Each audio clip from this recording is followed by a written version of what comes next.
بسم اللہ الرحمن الرحیم۔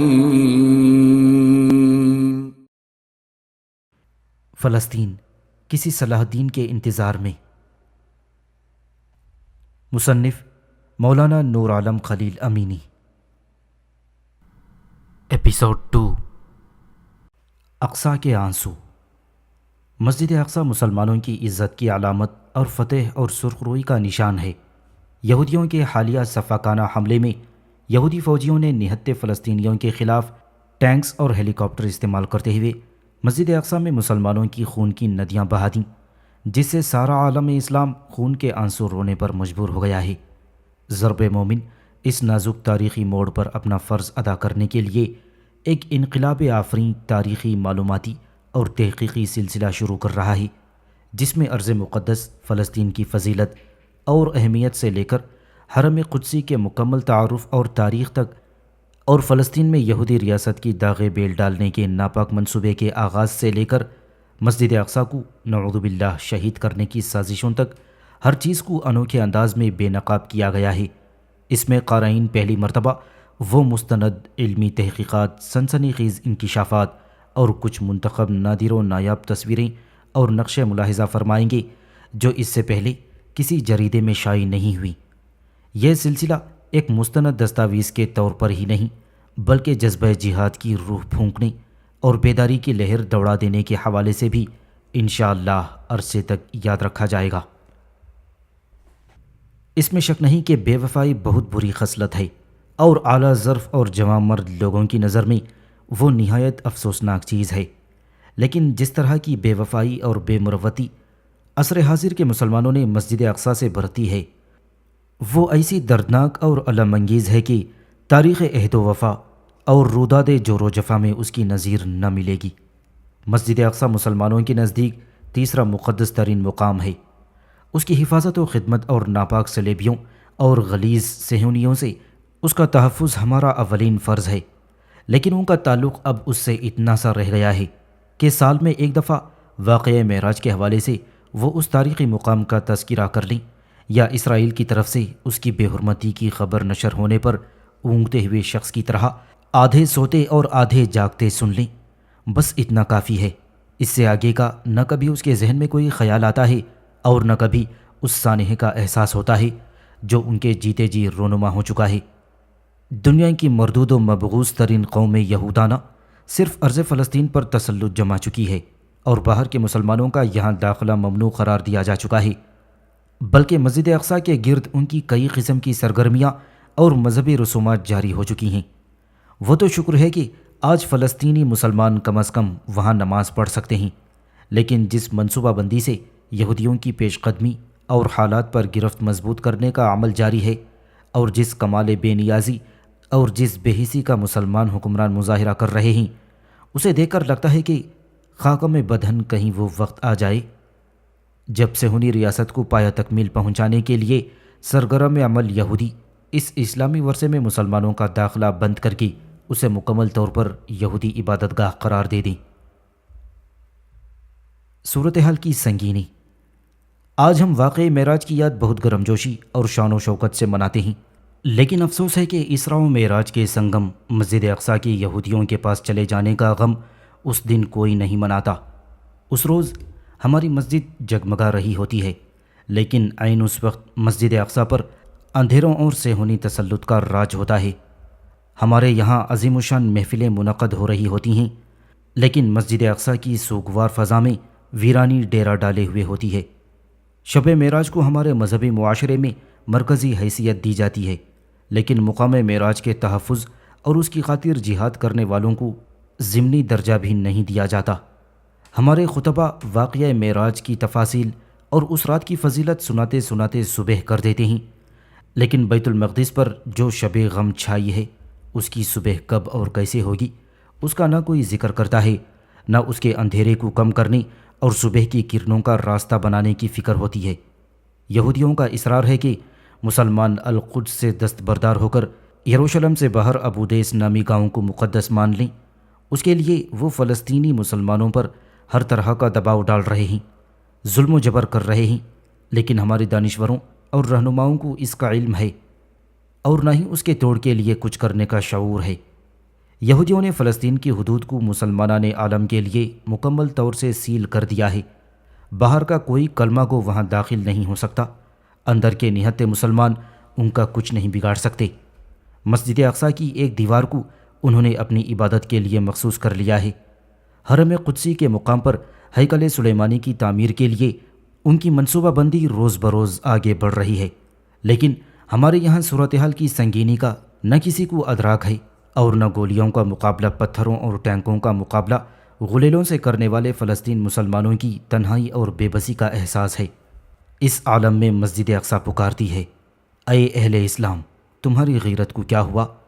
کیا تم صرف سجدوں پر بخش دیے جاؤ گے؟ کیا شاعر اسلام کے تحفظ کے بغیر تمہاری عزت باقی رہ سکتی ہے؟ کیا مسجد اقصیٰ کے بعد دوسری مساجد محفوظ رہ سکتی ہیں؟ لیکن مسلمان اپنے حال میں مست ہیں۔ ان کے خیال میں جمعہ اور عیدین میں شرکت اور شب معراج منا لینا اسلام سے مضبوط تعلق کی نشانی ہے۔ جس نے یہ سب کچھ کر لیا، اس سے روز قیامت مسجد اقصیٰ کے تحفظ کے لیے کوئی سوال ہوگا، اور نہ بے دردی سے مارے جانے والے مظلوم فلسطینیوں کے انتقام کے لیے کچھ نہ کرنے پر اس سے پوچھ گچھ ہوگی۔ نہ یہودیوں کے ظلم کے خاتمے کے لیے کچھ سوچنا ان کے فرائض میں شامل ہے، اور نہ روتی چلاتی ماؤں بہنوں اور سسکتے کراہتے نوجوان زخمیوں کے لیے کچھ کرنا ان کی شرعی اور اخلاقی ذمہ داری ہے۔ جس طرح طوفان کی آمد سے قبل سمندر کی سطح پرسکون ہوتی ہے، اسی طرح کچھ عرصے سے فلسطین پر قابض یہودیوں کی طرف سے کوئی بڑی کارروائی نہ ہونا اس جان کا حادثے کا پیش خیمہ تھی جو کہ تقریباً پچھلے 1 مہینے سے غزہ میں پیش آ رہا تھا۔ اس واقعے نے کاروباری زندگی میں مگن اہل اسلام کو جھنجھوڑ کر رکھ دیا، اور امت مسلمہ کو بتا دیا ہے کہ مظلوم فلسطینی مسلمانوں کی دادرسی اور مسجد اقصیٰ کی بازیابی زبانی مذاکرات یا کلامی مباحثات سے نہیں، جہاد کے ذریعے شہادت کے راستے سے ہوگی۔ اس کے لیے نہ امریکہ کی طرف دیکھنے سے کوئی فائدہ ہوگا، اور نہ ہی بیان بازی یا مطالبات سے کچھ حاصل ہو سکتا ہے، بلکہ اپنی قوت بازو پر بھروسہ کرنے اور اینٹ کا جواب پتھر سے دینے کی صلاحیت حاصل کرنے کی اشد ضرورت ہے۔ یہودیوں کے لیے کیسے ممکن ہوا کہ وہ 22,000 کے مسلمانوں کے مجمع میں گھس جائیں اور ان کے سروں پر گولیاں برسا کر انہیں مسجد خالی کرنے پر مجبور کریں؟ کیا صرف اس لیے نہیں کہ انہوں نے مسلمانوں کو نہتے ہونے پر مجبور کر رکھا ہے، اور خود ان کی فوج ہر طرح کے اسلحے سے لیس اور ان کا ہر شہری تربیت یافتہ ہے؟ فلسطینی مسلمانوں میں شوق شہادت کی کمی نہیں، لیکن ان کی جو قیادت عالمی برادری کے سامنے ان کا مقدمہ لڑ رہی ہے، وہ انتہائی نااہل، جذبہ جہاد سے محروم اور غیر مخلص ہے۔ اس نے یہودیوں کے تسلط کا راز جاننے اور اس کے خاتمے کے حقیقی اسباب کو اپنانے اور اس کے لیے فلسطینی مسلمانوں کو تیار کرنے کے بجائے نام نہاد اتھارٹی قائم کر کے مذاکرات اور بات چیت کی جو ریت ڈال رکھی ہے، اس نے مسلمانوں کو بھی دھوکے میں ڈال رکھا ہے اور کافروں کو بھی اپنے ہاتھ مضبوط کرنے کا موقع فراہم کیا ہے۔ فلسطینی عوام اور ان کی وہ تنظیم جو علماء وقت اور جذبہ جہاد رکھنے والے رہنماؤں کی سرپرستی میں کام کر رہی ہے، اسباب و وسائل نہیں رکھتی، عالم اسلام کے صاحب دل لوگوں سے اس کے رابطے نہیں ہوتے، اور یوں فلسطینی مسلمان بے بس و لاچار اور بے یار و مددگار ہو کر یہودیوں کے چنگل میں پھنسے ہوئے ہیں، اور خدا کی مبغوض و ملعون اور انبیاء کرام کی گستاخ یہودی قوم روز بروز اپنے مکروہ منصوبوں کی طرف پیش قدمی کر رہی ہے۔ اس مرتبہ یہودیوں نے جو جارحانہ رویہ اختیار کیا ہے، وہ ان کے عزائم اور مستقبل کے منصوبوں کا صاف پتہ دے رہا ہے۔ انہوں نے نہ صرف یہ کہ مسجد اقصیٰ کے اندر بے تحاشا اور اندھا دھند گولیاں چلائیں، بلکہ بعد میں گن شپ ہیلی کاپٹرز میں بیٹھ کر مسلمانوں کے گھروں پر راکٹ فائر کیے اور ٹینکس کو سڑکوں پر لا کر نہتی شہری آبادی پر براہ راست گولہ باری کے ذریعے ان کے احتجاج کو دبانے کی کوشش کی۔ ان کے رویے میں یہ شدت کسی بڑے حادثے کا پیش خیمہ ہوتی ہے۔ یہودیوں نے خاموشی کے اس عرصے میں زیر زمین تیاری کی، رد عمل کی شدت کا اندازہ لگایا، عالم اسلام کی ارض مقدس فلسطین سے بے رخی اور فلسطینیوں کی حالت زار سے بے توجہی کا مشاہدہ کرتا ہے، اور پھر اچانک تشدد کی یہ سفاکانہ لہر برپا کر دی۔ اس کی جو تفصیلات اب سامنے آتی ہیں اور جس طرح نوجوانوں کو قریب سے فائرنگ کر کے بے دردی سے شہید کر دیا گیا ہے، خواتین کی جو آہ و فریاد اور فلسطینیوں کی لاچاری کے جو مناظر دیکھنے کو ملے ہیں ان سے سینہ شق ہو جاتا ہے، جگر لہو لہو ہوا جاتا ہے، دل انتقام کی آگ سے آتش فشاں کی طرح بھڑکتا ہے۔ اے مسلمانوں، خدا کے واسطے ذرا سوچو، اب باقی کیا رہ گیا ہے؟ بابری مسجد کا زخم مندمل نہ ہوا تھا کہ مسجد اقصیٰ پر وار ہونے لگا ہے۔ اپنے مظلوم بھائیوں کی مدد کو پہنچو اور ان بے بسوں کی فریاد رسی کرو۔ خدا نے جسے جو دے رکھا ہے، آج وقت ہے کہ وہ اسے ان بے سہارا مظلوموں کی مدد کے لیے استعمال کر کے اپنی نجات کا سامان کرے۔ دنیا بھر کے یہودی اسرائیل کو اپنا مقصود و مطلوب قرار دے کر اس کے لیے وہ سب کچھ کرتے ہیں جو کوئی انسان اپنے مقصد کی خاطر کر سکتا ہے، جبکہ ان کی کوششوں پر ذلت و رسوائی کی غیبی مہر لگی ہوئی ہے۔ تو مسلمان خدا کی رحمت کے حصول سے اتنے مایوس اور اپنے انجام کی فکر سے اتنے بیزار کیوں ہو گئے کہ وہ فلسطین اور اس کے بے سہارا باسیوں کو اکثر فراموش کر بیٹھے ہیں؟ حکمرانوں کی عدم دلچسپی۔ اس حوالے سے سب سے زیادہ ذمہ داری مسلمان حکمرانوں کی بنتی ہے۔ عوام تو مظاہرہ اور احتجاج کے سوا کیا کر سکتے ہیں؟ اگر کسی کی بات میں وزن ہے یا پھر کوئی فلسطینی مسلمانوں کے لیے مؤثر کردار ادا کر سکتا ہے تو وہ حکمران ہیں۔ لیکن وائے افسوس، وہ صاف دیکھ رہے ہیں کہ اسرائیل جبر و ستم کے حدوں سے گزر گیا ہے اور اب حکمرانوں کی طرف سے مؤثر آواز اٹھائے بغیر اسے لگام دینی مشکل ہے۔ لیکن اس کے باوجود وہ امریکہ کے خوف سے اس بارے میں کچھ نہیں کہتے کہ کہیں دنیا کی واحد سپر پاور اپنے پالے ہوئے جنگلی سور کے خلاف بولنے پر ناراض ہو کر ان کے اقتدار کے خلاف سازشیں نہ شروع کر دیں۔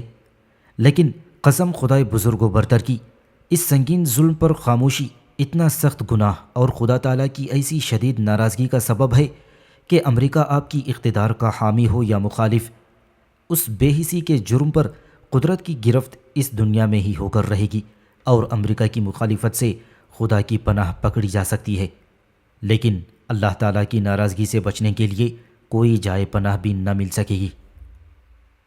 اس وقت مسلم امہ ایسے انتشار کا شکار ہے اور مسلمان عوام ایسے بے بس ہو چکے ہیں کہ اتنے بڑے واقعے پر چند ایک بیانات اور مطالبات کے علاوہ کوئی قابل ذکر رد عمل سامنے نہیں آتا۔ دوسری طرف تمام بڑی بڑی غیر مسلم طاقتیں اسرائیل کے ساتھ ملی ہوئی ہیں اور اسے اتنا مضبوط کر چکی ہیں کہ نہت فلسطینی مسلمان تو کچا، کوئی عرب یا غیر عرب ملک اس کے خلاف کوئی مضبوط قدم اٹھا نہیں سکتا۔ سب مذاکرات پر زور دیتے ہیں اور ان کی کامیابی کی تمنا کرتے ہیں، لیکن آج تک اس سے قبل دنیا میں کسی بھی حقدار کو اس کا حق بات چیت کے ذریعے سے نہیں مل سکا۔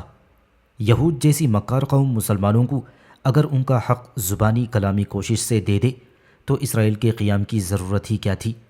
فلسطینی مسلمانوں نے تو آج تک ہمت نہیں ہاری۔ وہ جدید ترین اسلحے کا مقابلہ غلیل سے کر رہے ہیں اور ایک ہتھیار ان کے پاس ایسا ہے جو اس وقت کام دیتا ہے جب سارے ہتھیار ناکام ہو جائیں، یعنی فدائی حملہ۔ سو اس وقت فدائی حملہ ان کا سب سے بڑا ہتھیار ہے۔ مسجد اقصیٰ اگر وہ واپس نہیں لے سکتے تو اس کے لیے جان تو دے سکتے ہیں، سو وہ دے رہے ہیں۔ لیکن فلسطین سے باہر دنیا بھر کے مسلمانوں کے لیے سوچنے کا یہ مقام ہے کہ صورتحال یوں ہی رہی تو انجام گلستان کیا ہوگا۔ فلسطینی مسلمانوں کو اس مشکل وقت میں تنہا چھوڑ دیا گیا تو دنیا بھر میں جہاں جہاں مسلمان اقلیت میں ہیں اور ان کے خلاف دشمنان اسلام تباہ کن یلغار کے لیے پر تولے بیٹھے ہوئے ہیں، ان کے تحفظ کی کیا ضمانت رہ جائے گی؟ اے ایوبی کے فرزندوں، کاش آج کوئی سلطان صلاح الدین ایوبی نہیں جو تاریخ کا رخ موڑ سکے، لیکن اس کی وجہ یہ نہیں کہ مسلم امہ بانجھ ہو چکی ہے۔ آج بھی صلاح الدین ایوبی کے جانشین پیدا ہو سکتے ہیں، لیکن اس کے لیے ضروری ہے کہ مسلم نوجوانوں میں لہو لعب کو رواج دینے کے بجائے مقاصد عالیہ کے حصول کی فکر پیدا کی جائے، انہیں فسق و فجور کے رجحانات سے بچا کر جہاد کے ذوق اور شہادت کے شوق سے آشنا کیا جائے، ان میں فحاشی اور بے رہ روی کے جراثیم کے پھیلاؤ کی روک تھام کر کے ایثار و تقوی کا جوہر پیدا کیا جائے۔ بخدا آج ایوبی کے کتنے فرزند ہیں جو ان کے جانشین بن سکتے ہیں، لیکن انہیں مردار دنیا کا طالب اور عیش پرستی کا دلدادہ بنا دیا گیا ہے۔ کتنے ہی مسلم نوجوان ہیں جو اپنے وقت اور صلاحیتوں کو صحیح مصرف میں استعمال کریں تو مسجد اقصیٰ کی جنت گم گشتہ مسلمانوں کو واپس دلا سکتے ہیں، لیکن انہیں عزت و شہادت کے راستے سے ہٹا کر بے مقصد کھیل تفریح اور فضول مشغولیات میں لگا دیا گیا ہے۔ اے ایوبی کے فرزندوں، اپنے مقام اور ذمہ داریوں کو پہچانو، مسجد اقصیٰ کی سوگوار فضا سے آنے والی صداؤں کو سنو اور بدبخت یہودیوں کو ان کے آخری انجام تک پہنچانے کے لیے کمر بستہ ہو جاؤ، ورنہ جیسے یہ دنیا ہم پر تنگ کر دی گئی ہے، کل قبر بھی ایسے ہی تنگ کر دی جائے گی کہ زمین ہماری لاشوں کو قبول کرنے سے انکار کر دے۔ اے مسجد اقصیٰ، تجھے عزت بخشنے والے کی قسم، تیرے بیٹے تجھے واگزار کرانے کے لیے جان کی بازی لگا کر رہیں گے۔ اگر تجھ تک نہ پہنچ سکے تو تیرے گرد اپنے خون اور جسموں سے ایسی باڑ ضرور تعمیر کر دیں گے جو تیرے دشمنوں کو تجھ تک نہ پہنچنے دیں۔ روئے زمین پر آج سب سے بڑا ظلم فلسطین میں ہو رہا ہے۔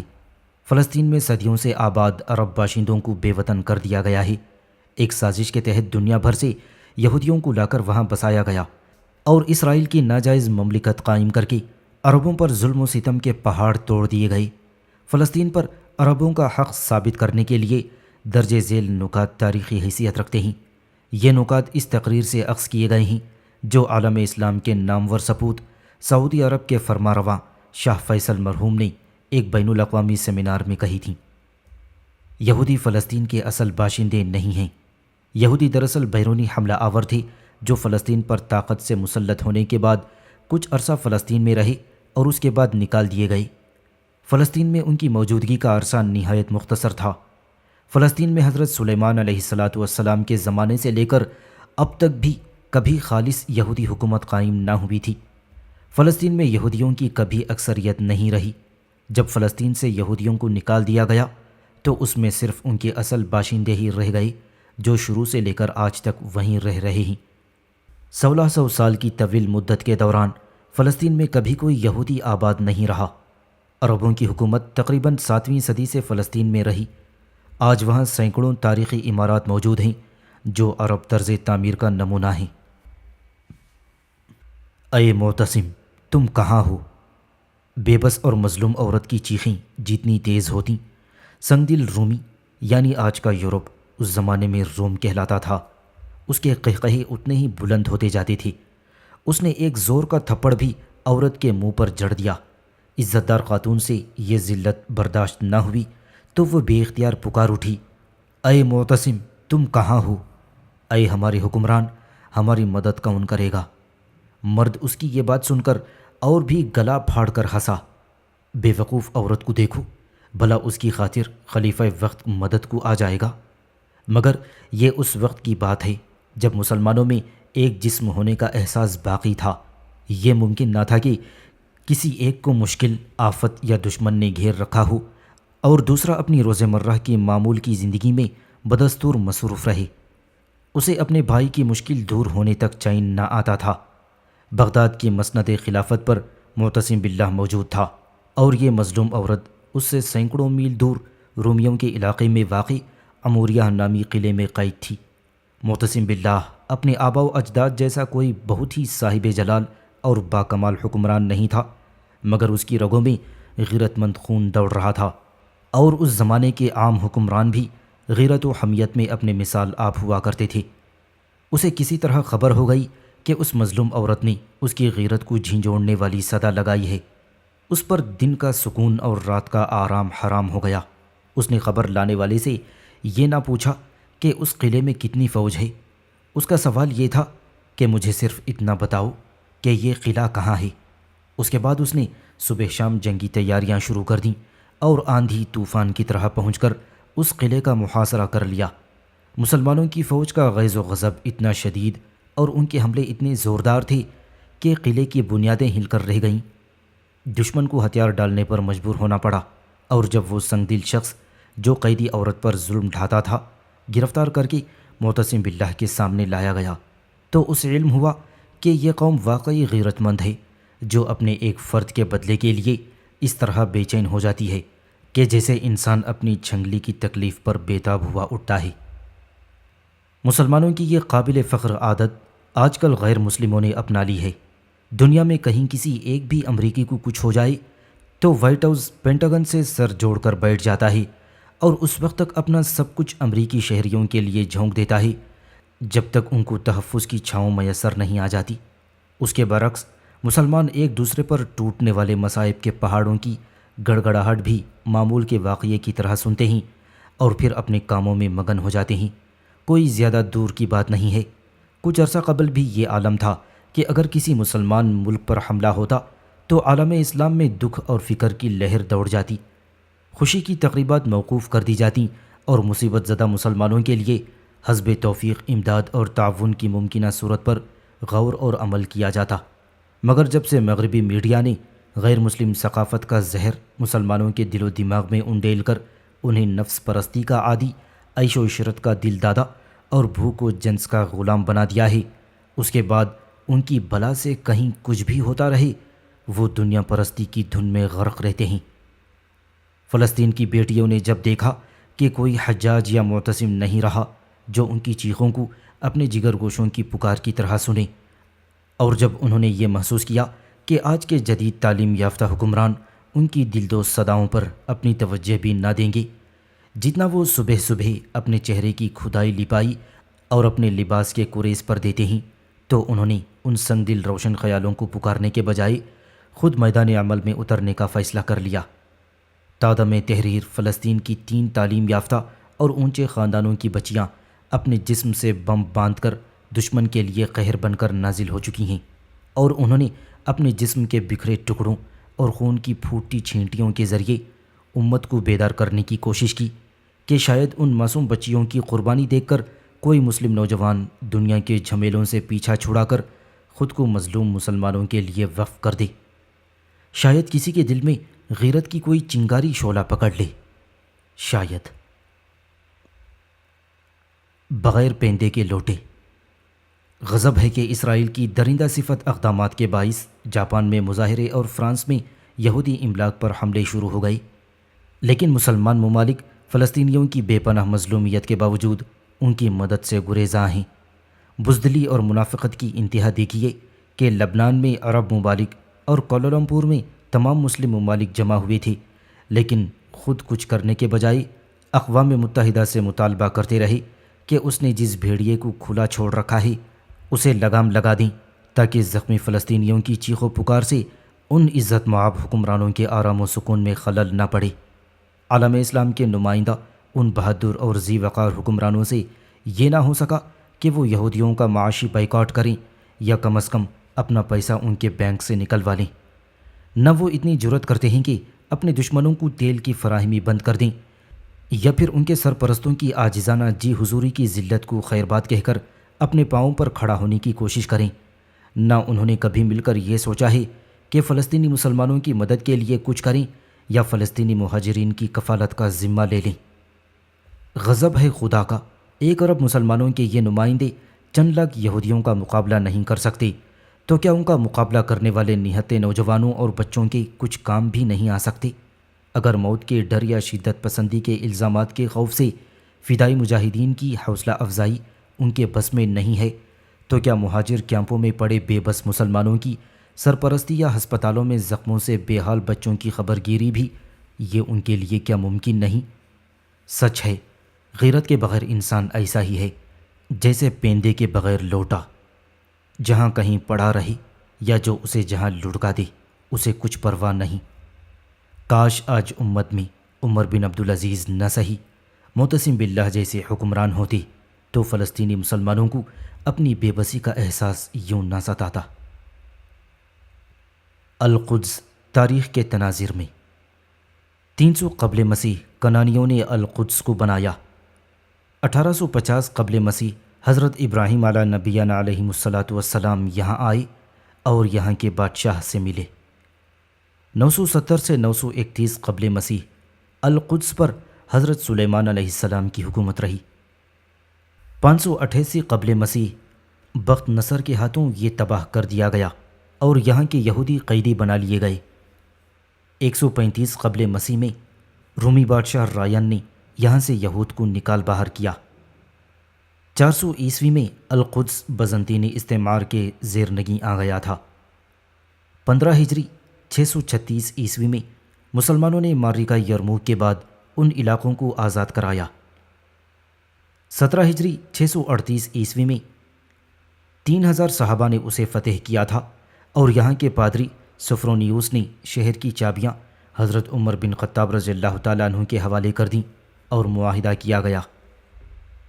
493 ہجری یعنی 199 عیسوی میں صلیبیوں نے یہاں پر قبضہ کر لیا۔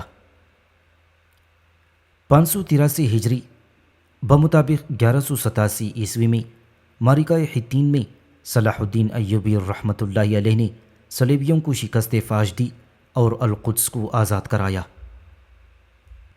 658 ہجری بمطابق 1260 عیسوی میں معرکہ عین جالوت ہوا، جس میں القدس کو تاتاریوں سے آزاد کروا لیا گیا۔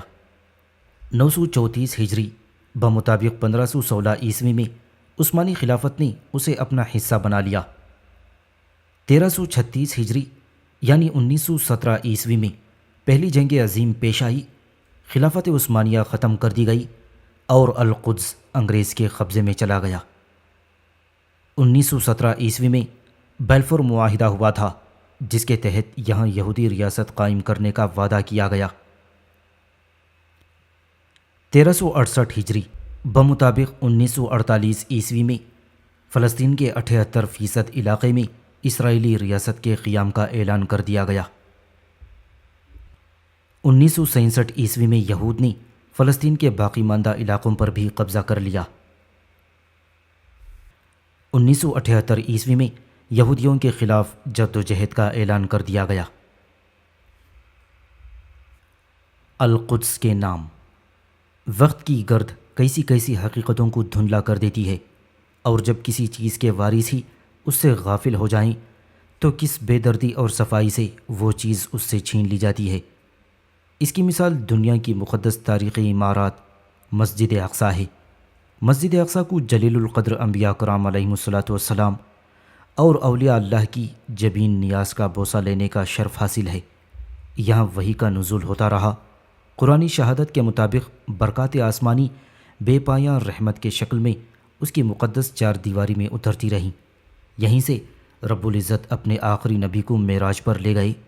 یہ مسلمانوں کا قبلہ اول ہے، اور یہاں ایک نماز کا ثواب ایک روایت کے مطابق 50,000 نمازوں کے برابر ملتا ہے۔ افسوس ہے کہ اس دور کے مسلمان اس کی زیارت سے محروم ہیں، اور عرصہ دراز سے باہر کے مسلمانوں کو اس کی زیارت اور یہاں نماز کی ادائیگی کا موقع نہیں ملتا۔ ذیل میں القدس شہر اور مسجد اقصیٰ کی مختصر تاریخ اور یہودیوں کے اس کے متعلق باطل دعوے کی تردید پیش کی جاتی ہے۔ شاید کسی صاحب ایمان کے دل میں اس ظلم کے خاتمے کے لیے چنگاری پیدا کر دی جو یہود نے برپا کر رکھی ہے۔ القدس یروشلم کا عربی نام ہے، جسے زمانہ قبل اسلام میں ایلیا بھی کہا جاتا تھا۔ یہ 35 درجہ طول شرقی اور 31 درجہ عرض شمالی پر واقع ہے۔ بحر روم سے اس کی اونچائی 750 میٹر اور بحر مردار کی سطح سے اس کی بلندی 1150 میٹر ہے۔ القدس دنیا کا قدیم ترین شہر ہے۔ یہ یہودیوں، عیسائیوں اور مسلمانوں کے ہاں یکساں طور پر متبرک ہے۔ اس شہر کی آب و ہوا نہایت عمدہ اور صحت افزا ہے۔ یہاں میوے کثرت سے اور نہایت لذیذ اور شیریں ہوتے ہیں۔ القدس کی جو تاریخ آج کی انسانی دنیا کو معلوم ہے، اس کے مطابق یہ تقریباً 45 صدیوں پرانا شہر ہے۔ یہاں 4,500 سال قبل عربوں کی ایک شاخ کنانی اور یبوسی آباد تھی۔ 2500 قبل مسیح انہوں نے یہاں اپنی بستیاں بسائی تھیں اور قلعے تعمیر کیے تھے۔ پھر 1050 قبل مسیح میں حضرت داؤد علیہ الصلاۃ والسلام نے اسے فتح کیا، اور ان کے فرزند سیدنا حضرت سلیمان علیہ الصلاۃ والسلام کے دور میں اس شہر کو بہت ترقی حاصل ہوئی۔ 1586 قبل مسیح میں یہ اہل فارس کے قبضے میں آ گیا۔ پھر بخت نصر نے یہاں یلغار کر دی اور یہودیوں کا قتل عام کیا، اور جو باقی بچ گئے انہیں غلام بنا کر بابل لے گیا۔ فارس والوں نے یہاں پر اقتدار کا سلسلہ سکندریہ کے قبضے تک جاری رکھا۔ 63 قبل مسیح میں یہاں رومی قابض ہو گئے۔ ان کے ایک بادشاہ ہیروڈوٹس نے 135 عیسوی میں اس شہر کو بالکل تباہ کر دیا، اور پھر یہاں نیا شہر ایلیا کا بیتولینا کے نام سے بسایا گیا۔ رومیوں کے دور حکومت میں یہ شہر ایلیا کے نام سے جانا جاتا تھا، اور یہاں عیسائیت کا دور دورہ تھا۔ قسطنطین بادشاہ کی والدہ ملکہ ہیلینا نے 335 عیسوی میں یہاں وہ مشہور گرجا تعمیر کیا جو کنیسۃ القیامہ کے نام سے مشہور ہے۔ 614 عیسوی میں اہل فارس یہاں دوبارہ قابض ہو گئے اور یہاں کے گرجاؤں اور عبادت خانوں کو لوٹ کر ویران کر دیا۔ اس وقت پیغمبر آخر الزماں صلی اللہ علیہ وسلم مبعوث ہو چکے تھے، اور یہی وہ واقعہ ہے جس پر مشرکین مکہ نے صحابہ کرام کے سامنے فخر ظاہر کیا تھا، کیونکہ فارسی مشرک اور ان پڑھ تھے اور رومی مسلمانوں کی طرح اہل کتاب تھے، لیکن قرآن کریم نے پیشگوئی کر دی کہ عنقریب رومی ظاہری اسباب کے بغیر دوبارہ اہل فارس پر غالب آ جائیں گے۔ چنانچہ یہ پیشن گوئی سچی ہوئی، اور ہرقل نے 627 عیسوی میں فارس والوں کو غیر متوقع شکست دے کر یہ شہر فتح کر لیا، اور یہاں پھر عیسائیت کا غلبہ ہو گیا۔ سامعین سے گزارش کی جاتی ہے کہ ہمارے سارے چینلز ایلیکونٹ ادب ایکسٹراز، سوارڈ آف حق چینل اور اتحاد الانصار چینل میں جن آڈیو بکس اور سیریز کو مکمل کیا جا چکا ہے، ان سب کا مطالعہ ہمارے پلے لسٹ سیکشن سے کریں، اور ان آڈیو بکس اور سیریز کو آپ اپنے دوست و احباب میں شیئر کرتے رہیں، اور ہمارے سوشل میڈیا پلیٹ فارمز کے لنکس ڈسکرپشن میں دیے گئے ہیں، ہمیں سبسکرائب اور فالو ضرور کریں۔ جزاک اللہ۔